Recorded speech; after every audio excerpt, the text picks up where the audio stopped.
శ్రీవారి వార్షిక బ్రహ్మోత్సవాల వేళ తిరుమలలో ఏదో జరిగిందనే ప్రచారం సాగుతోంది. అయితే దీనిపై క్లారిటీ ఇచ్చింది తిరుమల తిరుపతి దేవస్థానం.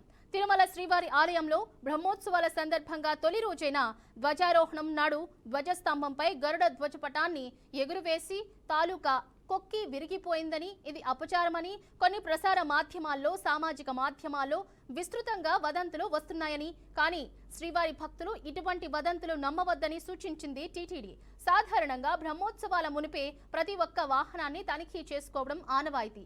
ఏవైనా భిన్నమైన వస్తువులు ఉంటే వాటిని తొలగించి వాటి స్థానంలో కొత్త వాటిని అమర్చడం సంప్రదాయమని పేర్కొంది. అయితే అందులో భాగంగానే భిన్నమైన ధ్వజపటం తాలూకా కొక్కిని అర్చకులు తొలగించి దాని స్థానంలో కొత్తదాన్ని ఏర్పాటు చేస్తున్నారు. అంతలోనే దీనిని అపచారం జరిగినట్లుగా కొన్ని ప్రచార మాధ్యమాలు ప్రసారం చేయడం దురదృష్టకరం అని కొట్టిపారేశారు. తిరుమలలో ఎటువంటి అపచారం జరగలేదని, భక్తులు ఇటువంటి వదంతులు నమ్మవద్దని భక్తులకు తెలియజేస్తున్నామంటూ ఒక ప్రకటన విడుదల చేసింది టీటీడీ.